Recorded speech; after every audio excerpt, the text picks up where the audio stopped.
Eckhart Tolle tells us about a new earth. And he says, this book is about you. It will change your state of consciousness, or it will be meaningless. It can only awaken those who are ready, and not everyone is ready. So Eckhart is telling us that if you're not ready, this book may not make much sense to you. But I also let you know last week as we began the book club with this book, I think that we are ready. I think that this community, I believe each of us in this spiritual community is ready and on a path of fully awakening.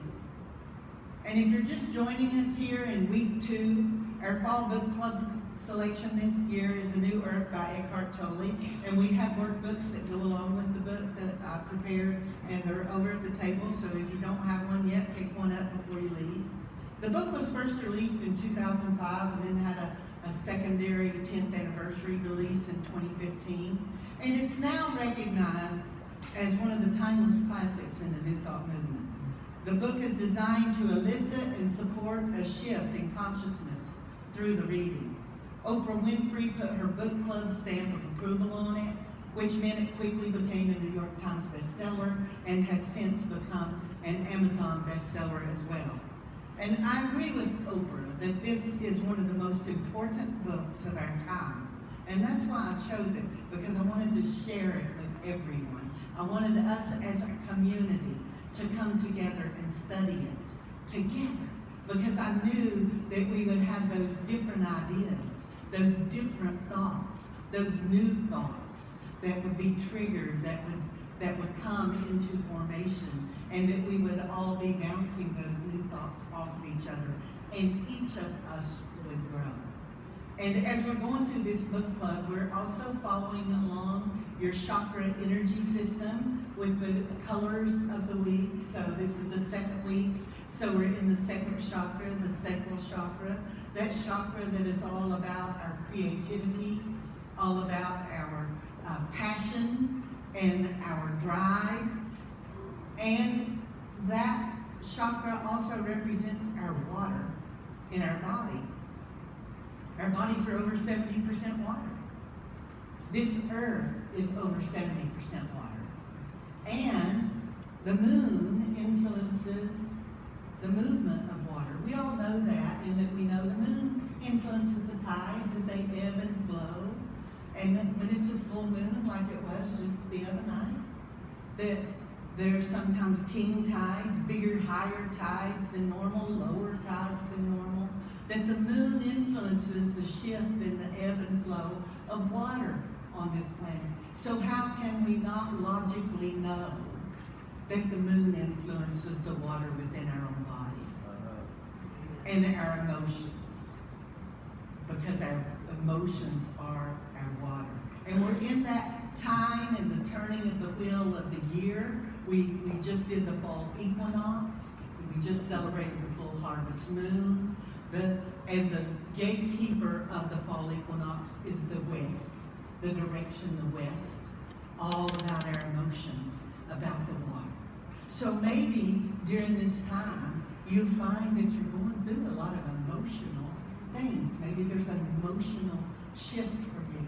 Maybe in your personal relationship, maybe in your spiritual experience. But just be aware of it. As Eckhart Tolle teaches us, being aware of it, that's the deal. That's the thing. That's the thing that allows our ego to just fall away. When we become aware of it, it just falls away. So last week I encouraged you to get out into nature in order to connect to Source. Connect to Source in the silence and become more present. I said connect with your breath, with a flower, with a tree, with an animal. Connect with the tide, connect with the beach. Did you? Yeah. How many of you made a conscious effort, an intentional effort, to get into nature and connect? Yay. Yeah.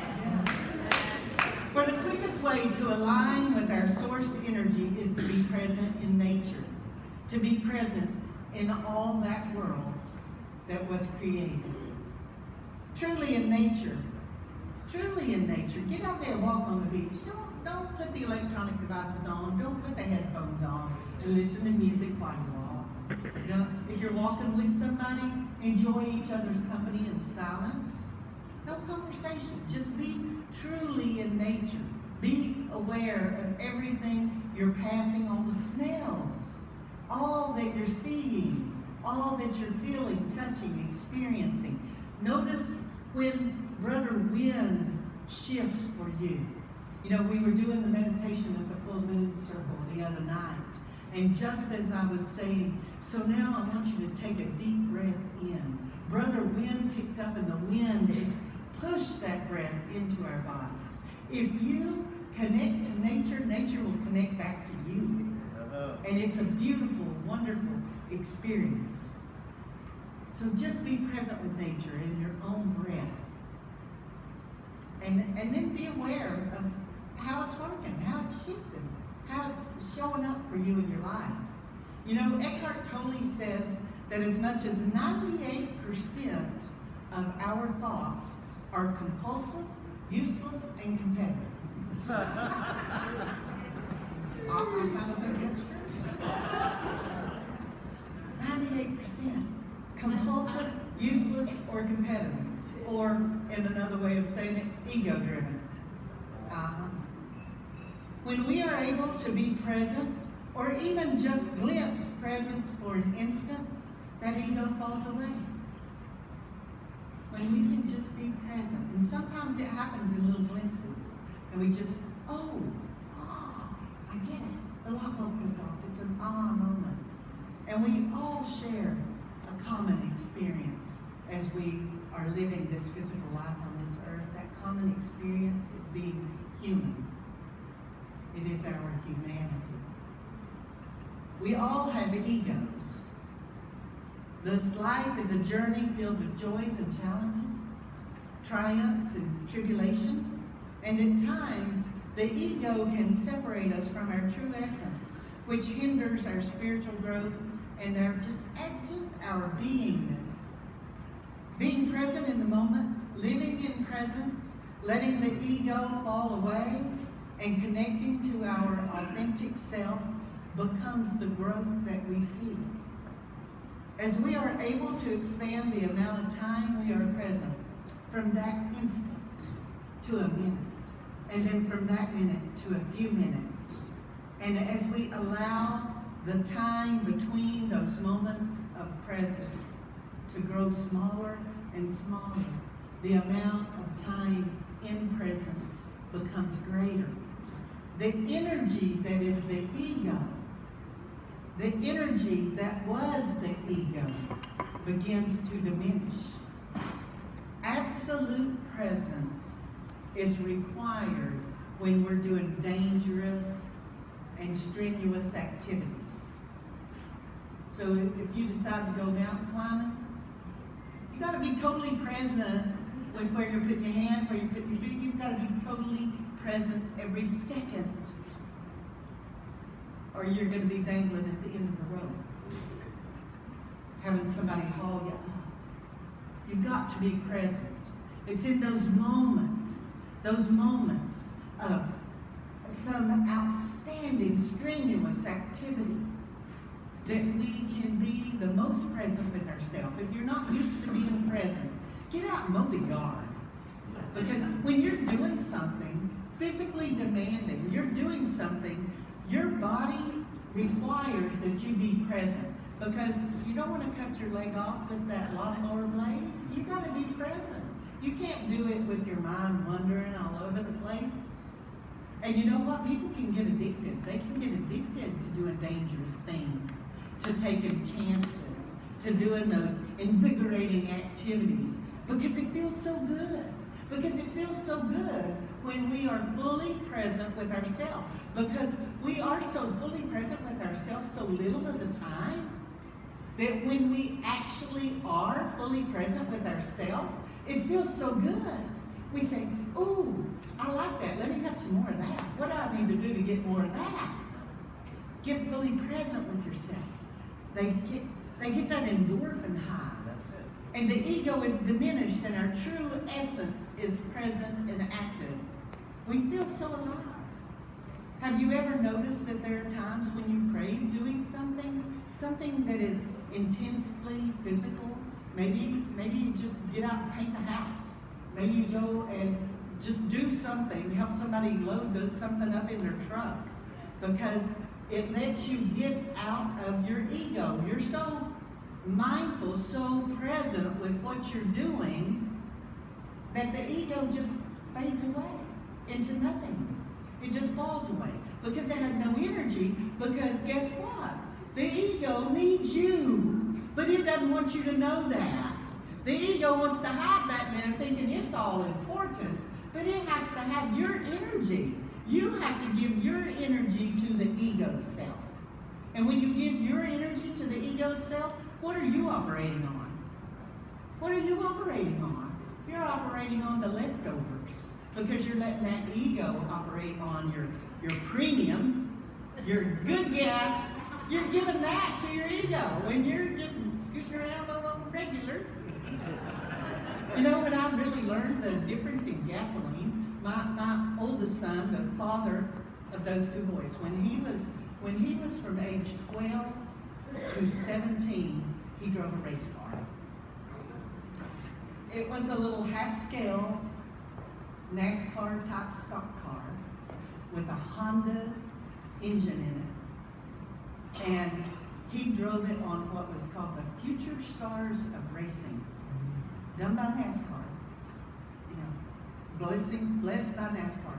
He traveled all over the United States racing on that. He raced every week up at the Indianapolis Speedrome, and he was the track champion for the Indianapolis Speedrome, and he ended up second on the worldwide tour of the Future Stars of Racing. And back then, Tony Stewart was their mentor, and he was an unknown. He was just an up-and-comer then.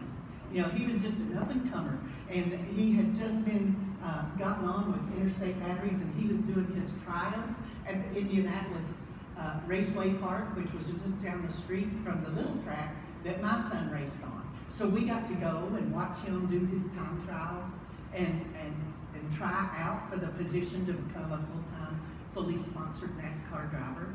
And he was with those boys, and I know people say he's got a lot of ego, and I've seen that from him too. But watching him work with those young boys that were 12 to 16, 17, he was fabulous. My son had qualified for the pole position on that night's race. And in his little car, they had a throttle cable. Well, those little cars, the engine was in the back. And Jared was a tall drink of water. He's 6'6". He was a tall drink of water back then, just as you can see those little boys are gonna be. But so his feet went all the way up to the front end of the car, and there was a little hood that you could open up. Well, his foot, he kicked loose the throttle cable because he wears a size 18 shoe. And back then he was probably in like a 13, 14, you know? So there wasn't a lot of room for his feet. They kind of had to be sideways. So he kicked the throttle cable. And so I come running down to go, what's going? Because all the cars are out there ready to go. They're under the yellow flag, getting ready to take the green flag, and Jared's on the pole, and he's not even out there. So I'm going, and I was his spotter, and I come running down, what's going on? And I look, and there's Tony Stewart with his head. All I see is his butt and legs sticking out. His head and shoulders and the whole front part of him are in between my son's legs underneath there trying to get that throttle cable fixed. And he did it. He fixed that throttle cable, slammed that thing shut, and he pushed that car out just as they were closing the gate. They were closing the gate because they said, if you don't get him out there, you can't race. We got to close the gate because they just have one more time around. You know how they do a couple laps around? They just have one more time around. So as he went in off of turn 2, they closed that gate closed. And Jared went around and took his place on the pole position just as that green flag was flying. And he won that race, and he won that track championship. But Tony was a fabulous mentor for those boys because he was doing it for them. He was showing up for them in authenticity and showing them you got to do what it takes. And he didn't call for some mechanic. He didn't say, hey, come over here, because he knew there wasn't time for that. He ripped open that thing and he fixed it, got it fixed, even though, He's a multi-million gazillionaire NASCAR driver now. He was right in there helping my son be a success. That's how you be a success.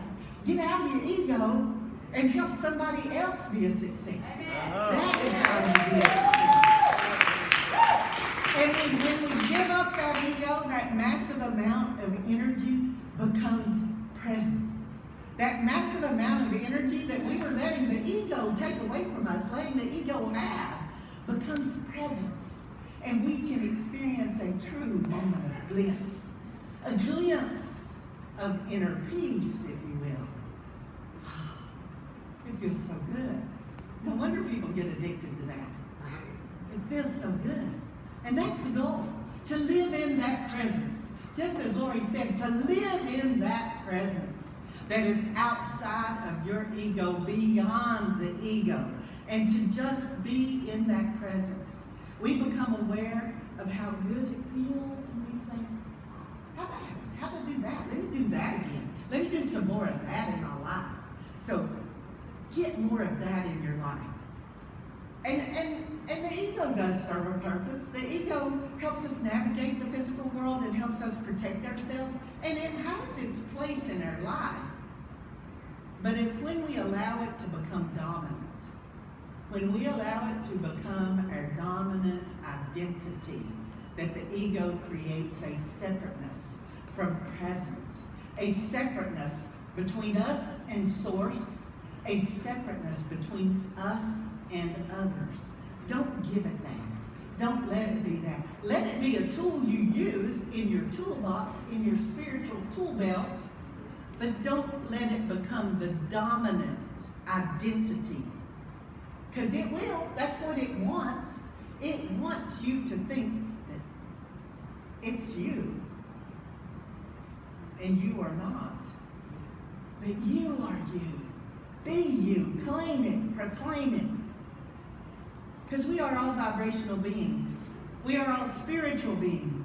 By being present in the moment is how we free ourselves from the grip of ego and embrace our humanity. We are all energy.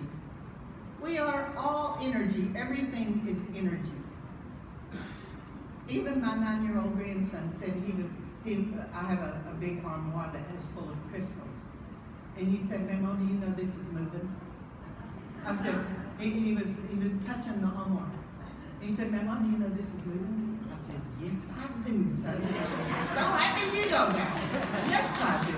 So we had that little conversation at the 9-year-old level of how we are all energy. And everything around us is energy. And how fast it's moving dictates how solid it shows up in our world. Because it's all just energy.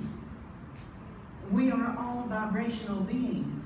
And embracing our humanity means embracing compassion and connection.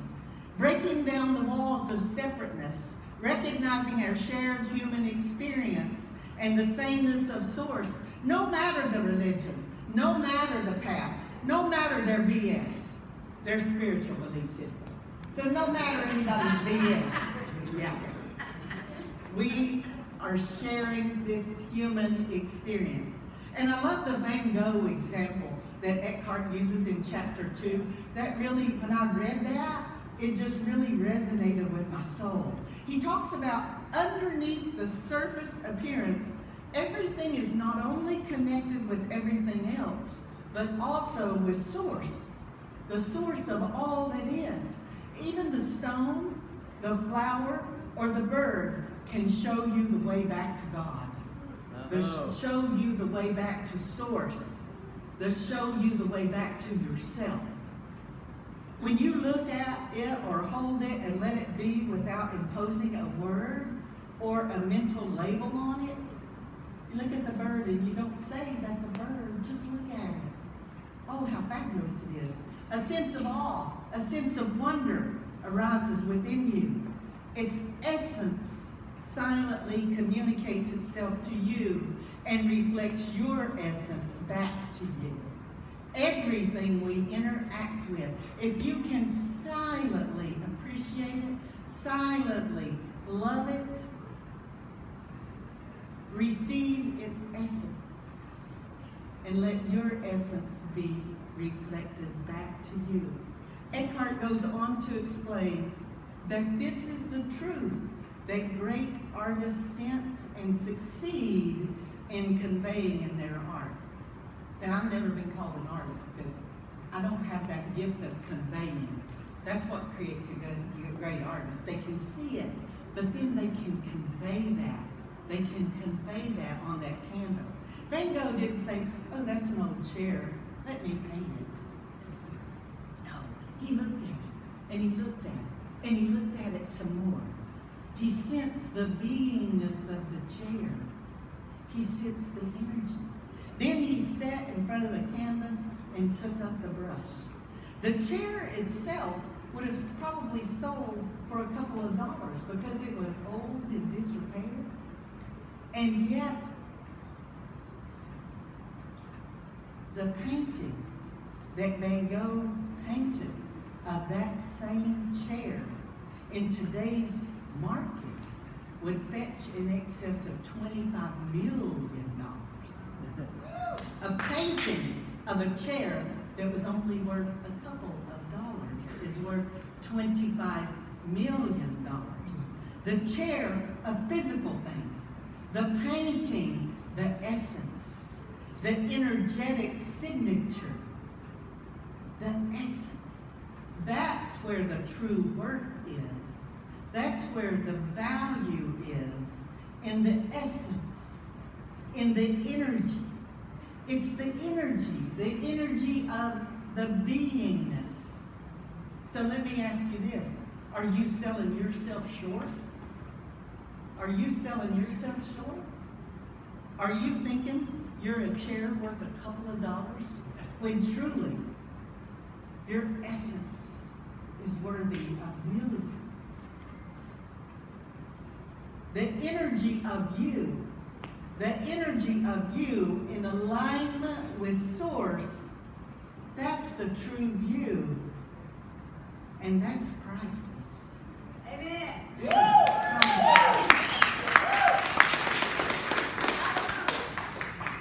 Are you your ego? Are you your label or labels? Are you trapped in a mental box?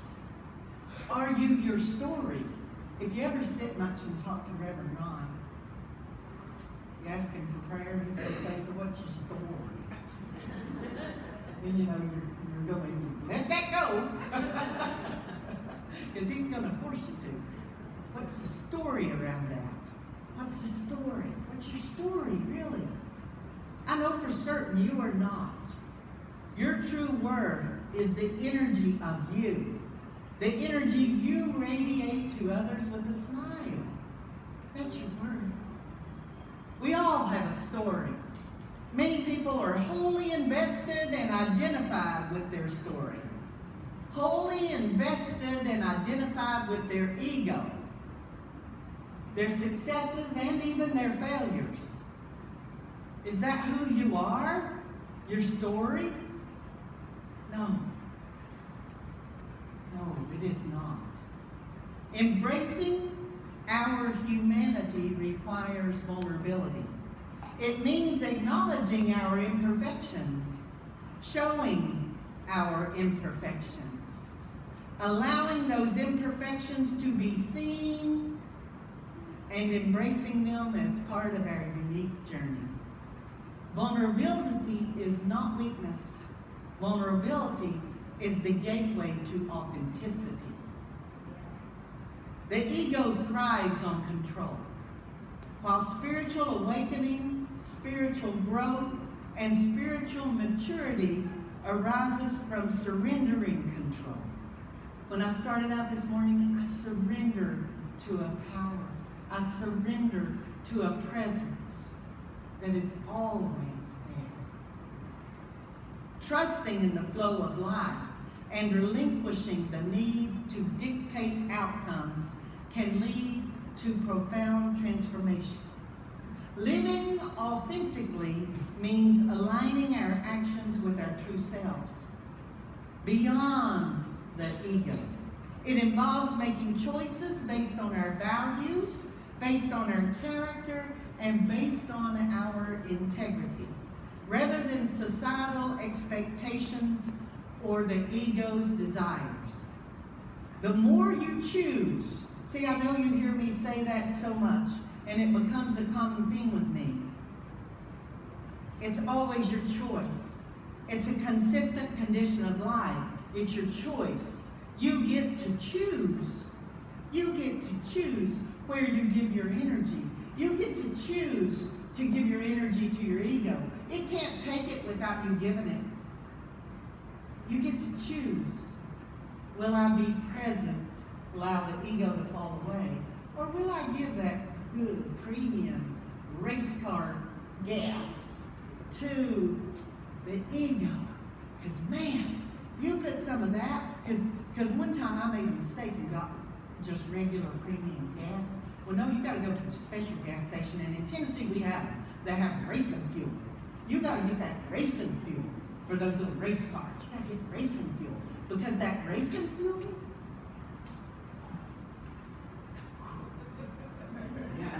woo, it goes. And you got to give yourself that racing fuel, not give it to your ego. Because your ego will take it, it'll eat it all up, it'll swallow it, it will burn it up. Being great, being awesome. And where are you? Where are you left in that mix? When your ego gets on hyperdrive, where are you? You are diminished. You are diminished. That you take that racing fuel and let the ego be diminished.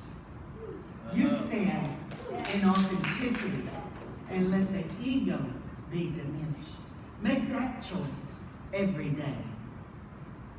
Every day. In every way we make choices.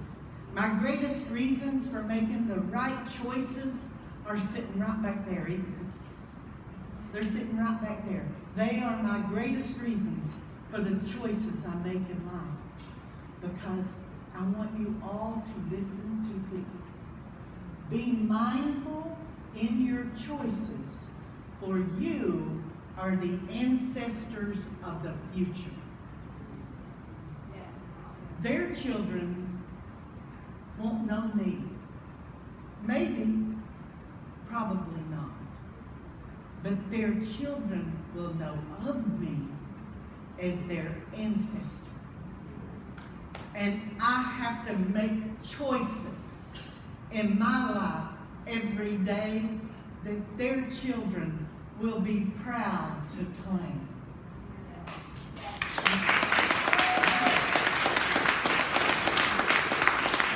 And challenges are inevitable on this journey. Like I said earlier, the ego thrives on drama and competition and resists change. Know that change is constant. Change is inevitable. Just like the trees are teaching us right now up in the northern climates, turning, the leaves are changing the colors and falling down to the ground. The wheel of the year is turning. The leaves are showing us that change is beautiful. Embrace it. Embrace change. Embrace those challenges as opportunities for growth and self-discovery. Discover who you truly are, rather than letting the ego tell you what it is and wants you to be. Right on. Know that gratitude and acceptance are powerful tools in that spiritual tool belt that we all wear. Reach for them frequently on this journey. By appreciating the simple joys of life and accepting what is, we find contentment in the present moment. Our quest to release the ego and embrace our humanity is not a solitary journey. It's a collective one. Together, as we practice mindfulness as a community, compassion and authenticity, we will experience profound spiritual growth and contribute to a more connected and compassionate world. As I said last week, we change the world by first changing ourselves. And then that change impacts influences, and holds sway over the connected energy of the collective. I'll close with sharing that the more determined you are to release the ego, the more your ego will battle you. The more determined you are to say, I'm letting go of my ego. Ooh, and I'm taking great pride in that. I'm taking great pride. Well, the ego just tricked you into being ego instead of being you. Because then now you're taking great pride in the fact that you're letting that ego go. Honey, I'm letting my ego go. Because the ego is wily like that. It will try to trick you because it knows every which way. It knows you inside and out. So competing, comparing, convincing you, the ego will try all of that for others to see you as who the ego wants you to be, and to convince you that the way others see you is the most important thing. The way others see you is not the most important thing. Simply become aware and understand that you don't need to do anything. You don't need to do anything at all to divest yourself of your ego. You just have to be. You just simply have to open up and be. Letting it fall away. As soon as you become aware of it, or you have a wonderful husband who points out to you, hey, are you that ego? As soon as you then become aware of it, it falls away. It can't stand the scrutiny of your gaze. So completely being present in as many moments as possible in your life. That is the beginning of the transformation of consciousness. And so it is.